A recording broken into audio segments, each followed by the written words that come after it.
Hi, I'm PrepperMark. Today I want to talk to you about something most preppers really don't prep for, and that's getting in shape and keeping in shape. Now, the reason I want to talk to you about this is if you have to bug out on foot and you're not in very good shape and you have to put a really heavy pack on your back, you're going to get 200 feet and you're going to think you're dead. So you need to get in shape, stay in shape. And the way I suggest doing that is go for a walk every day. Now, if it's been a while since you did any kind of exercise, I would suggest starting out with maybe going for a 10-15 minute walk. And do that for several days, then up it to, let's go start out with a 10-minute walk. Do that for several days, then up it to a 20-minute walk. And then do that for several days. Then you work your way up to a 30-minute walk. And I would do in between 30 minutes to an hour every weekday. And if you can do the hour, great. If not, do at least 30 minutes. I know most weekdays with working full-time job, and if you have a family, it's really hard to get some free time with everything going on. But at least 30 minutes, you can make that work. Even if you gotta get up early in the morning and do it early in the morning before you leave for work, that'll work out great too. But you need to walk at least 30 minutes to an hour each weekday. And then on the weekends, you need to walk at least an hour to 2 hours each week and day. Now, the more you walk, the better. Now, you don't have to go overboard. You don't have to go for a 5-hour walk every Saturday and Sunday. Now, if you don't have much else going on in your life and you're able to do that, and it's not going to put you out anyway, then go ahead. That'd be great. But, you know, a 2-hour walk would be pretty good. That'd get you, if your normal pace of walking, that'd give you around 4 or 5 miles in those 2 hours. Now, I walk every day, and I walk anywhere from 2 miles to 4 miles. Now, when I walk 2 miles, I'm not really speed walking. I'm walking at a nice little pace. And it takes me like 45 minutes to do 2 miles and about an hour and a half to do 4 miles. So, like I said, you need to walk and get in shape, because if you have to bug out, you're going to have to get out of Dodge as quick as you can and as far away as you can. Now, another thing is, you can see here, I have my pack on my back. When you walk, carry your pack on your back, because when you're bugging out, you're going to have a pack on your back for your survival equipment.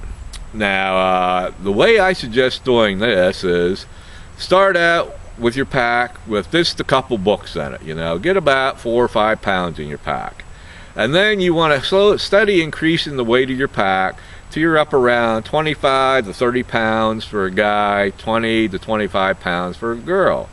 Now, you can take and add more weight if you want to. I mean, you can carry 40, 50 pounds in that pack if you want to. And another thing is, after you get used to carrying the weight, you could even take and just carry your 72-hour bag, your survival pack, whatever. Now, I wouldn't take your survival pack. Mine's really big and weighs 75 pounds. And if I lived in the suburbs, I'd look kind of nuts walking down the street with a big, heavy pack on.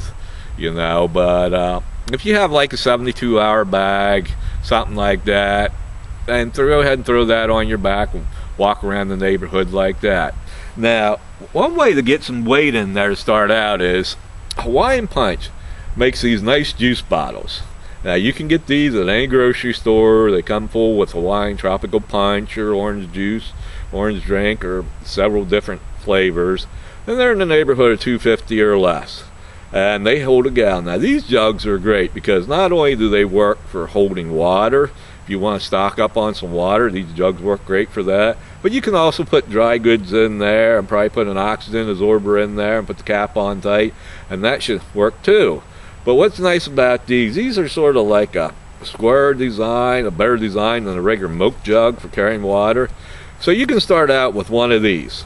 After you do books for a couple of days, then add one of these. These weigh, with water in, about 8 1/3 pounds. Now, start out with one of these, then take and, as you get used to carrying that weight, add another one and work your way up till you get, if you're a guy, you want about 3 or 4 of these in your pack at least. And if you're a woman, you want 2 to 3. Now you can even do 2.5 if you want to, or 3 jugs 3/4 of the way filled up. But you want to get used to carrying weight, because if not, like I said, you have to bug out. And in my situation, my pack's going to weigh 75 pounds. I put a 75-pound pack on my back, and I'm not in the best shape that I can be in. I get 200 feet from my front door, I'm going to be laying alongside the road, gasping for air, thinking I'm about ready to die. And you don't want that. Like I said, in a bug out situation, you're bugging out on foot, you need to get away from the area you're in as quick as you can and as far away as you can in the quickest amount of time. So you need to be in shape and stay in shape. So like I said, it's going to be a pain in the butt to start out, and you're going to run into all kinds of weather too. It might be pouring down rain, it might be snowing, the wind might be blowing. But hey folks, if you're in a bug out situation, you're traveling on foot. These are all circumstances and situations you're going to have to get used to.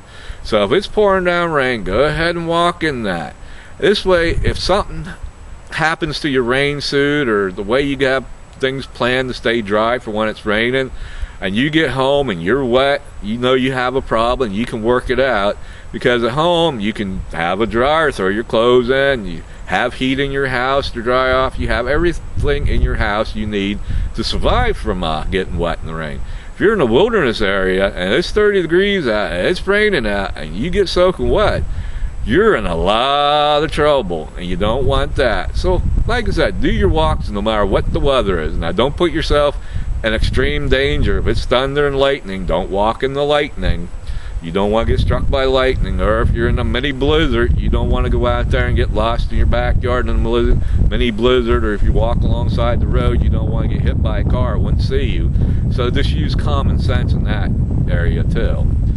Well, that's it for today. I want to thank everyone for watching. Take care and God bless.